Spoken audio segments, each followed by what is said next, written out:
better next season. We're going to make the right additions and we're going to go again. That's all you need to say, and people leave you alone. But when they come out with shit like that, it's just wild, man. Certainly is. Joseph says, man like Julian Van Levy. I like that. That's funny. D says, old news. Why are we slating Arsenal? Chat United this weekend. We've already spoke about Man United this weekend, my friend, and we've done 3 or 4 shows on that, my friend. Thank you. Funny thing about the Arsenal fan base is a lot of them aren't deluded, but AFTV makes it seem like they are. They all think like that. It's hilarious. Well, look, AFTV's got a lot that also challenge Arteta. I didn't want to ask you that question. Do you feel like you got Julian that defends them to that level? Do you think, for instance, people like Lee Gunner, though, are maybe a little bit too harsh in the sense of he has this kind of mindset of if you don't win the league, even if you won it a year before, your job should be on the line. You should be sacked. You should be out there. Like Arteta should be out there in press conferences calling all the players that are not very good shit, calling them out, saying they're rubbish. They shouldn't be at the club.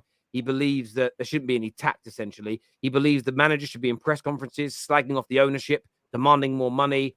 Do you believe that that's how managers should behave? Do you believe that that's how you apply high standards? Or do you think there has to be a little bit more balance in it? No, you can't do that. It's not the way forward, is it? Arteta's not that guy. He's not that guy that's going to go and do that. He had a really tough job at Arsenal. He came in there. He loves Arsenal to bits. He had problems in the dressing room. He had big stars like Ober and that who wasn't pulling the weight. But he couldn't just walk into Arsenal and start throwing his weight around as a rookie manager because people wouldn't have had that. And what he had to do is he had to bide his own time. This is what I said years ago on the Big Six show, and he didn't listen to me. I said he's gone in there and he's got to bide his own time. He's got to get players that, trust him and players he can rely on. And what he did was he rid the storm out good. The fan base were wild. 1 minute they were up, then they were down, then they were this, then they were that. And he could have walked away, but he didn't walk away because he obviously believed in something. And then when like Ober and that didn't turn up for games or he came late, and then Arteta had the excuse then to discipline him. And then the fans sort of understood it because he turned up late and things like that. Then he just gave enough rope to the players to hang themselves. And then it made it untenable for them. They had to leave. Then he started to bring his own people in. Then all of a sudden the dressing room's gone from a 70-30 split of people that weren't really sure on him to probably a 70-30 split of people that back him. And that's when the mentality changed. And then what he's done there can't be underestimated because it was tough. And a lot of managers would have walked away from it, but he didn't. And he's won an FA Cup and he's had a good season this year and he's got them in the Champions League and they finished second. They're going in the right direction. I know Lee's got standards for Arsenal Football Club. I know that and I understand that. And I would never say he's wrong because he's not. When you've grew up with a certain level of standards, then it's hard to get that level out. I've got mates at Man United that I've grown up with all my life and they can't get their head around it now. So I get it. But I just think my point of view, causing panic and being negative and trying to rant and rave and split the fan base and all that, I don't think that does anyone any good. But, only time will tell. I don't think you'd ever change Lee. If Arsenal won the league, Lee would find something to moan about, I think. Look, I think Lee makes a lot of good points. I just think that sometimes he's too... The way of saying this. He's too pig-headed in his opinions. Because it's about stretching your logic out beyond just a specific example. Does it work? So he says things like about Ten Hag. He should walk if he doesn't get all these number one targets. By that logic, Pep Guardiola would have left your club 5 years ago. Yeah. Because he's missed out on some of his number one targets and he would have walked away. It's almost like, well, if I say that way I can keep holding a manager accountable because he may say the right thing in a press conference that we need to improve. But if he doesn't quit his job, if he doesn't get everything he wants, then he lied to us. Therefore, I don't want him at the club. But the problem is all managers will have to do that at some point and kind of play politics and say they're happy with people when they're not quite happy with individuals. And all managers have to, ironically, it's the name of their job, manage those situations. If every manager quit who didn't quite get what they wanted at every single moment because they have high standards, No club had ever managed. You probably go through 3 or 4 managers a year at every single club. So you've got to kind of bide your time. And as fans, there's a quote that I heard once, and I'm not sure who it was about, but it was almost sometimes don't take people too literally, just take them seriously. And I think that's kind of what. And Lee isn't the only one. I just think there are some gooners that are being far too harsh, and then equally there are others like Julian that make up crazy excuses, like Ty back in the day, blaming the fact his team lost on it raining. I remember when Jorginho made that mistake at Chelsea, and they said, it's because the floodlights were too bright. It's almost like those are crazy excuses. But equally, you've got to look at the situation you're in. Yeah. They had a problem at Arsenal where they employed a rookie manager in Arteta. Tottenham went out and got Conte. The Tottenham fans were rubbing it in, and Tottenham got in the Champions League and Arsenal failed. And then the whole Arsenal fan base was going, why can't we get a manager like Antonio Conte? Because on paper, it all looked great at Tottenham. But then look how quickly it changed. This is what I'm saying. Arsenal could have panicked, got rid of Arteta, brought another guy in, started the process again, could have had another 3 or 4 years just missing out. They didn't panic.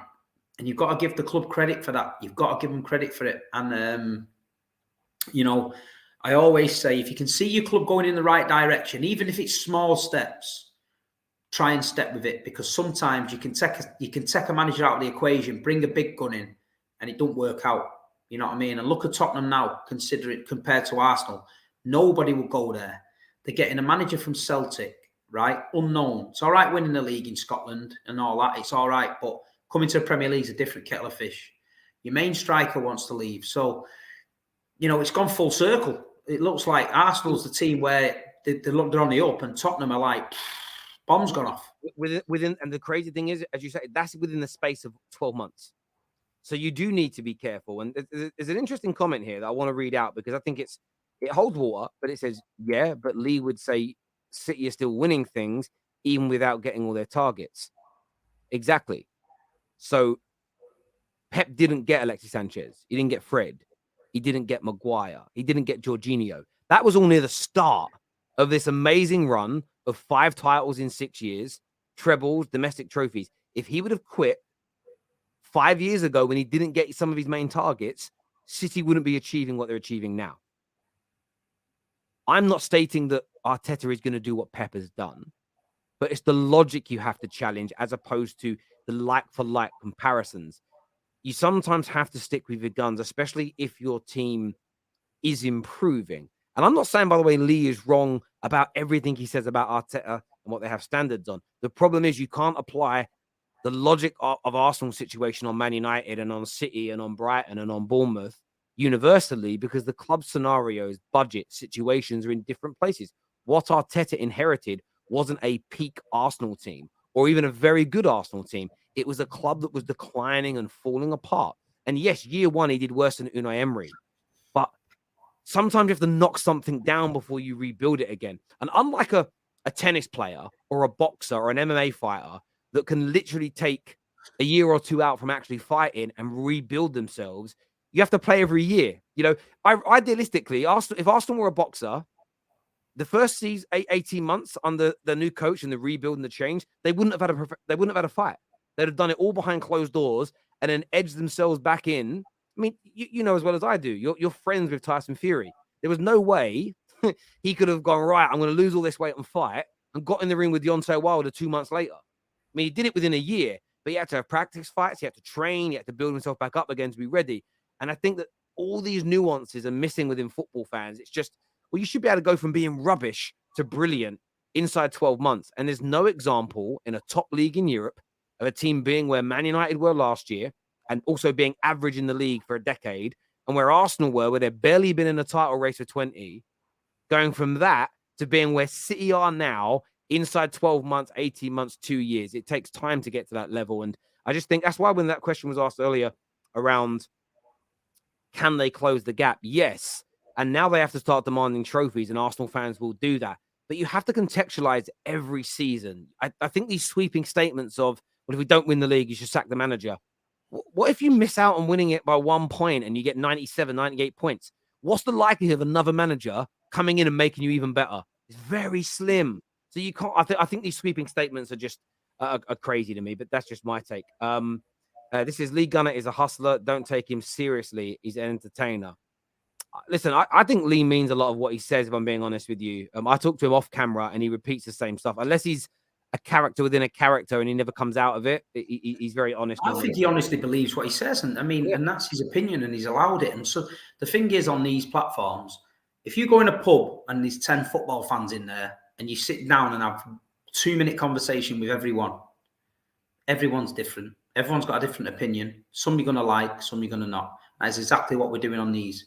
If you like Lee's content, watch him. If you don't. If you like me, great. If you don't. No one cares. Let Lee do his thing. He's got certain standards he wants. People can give you your opinion on it, but Lee will never change. That's just him. Yeah, no, I completely agree with you on that. Hey, Big Steve, I want to say I really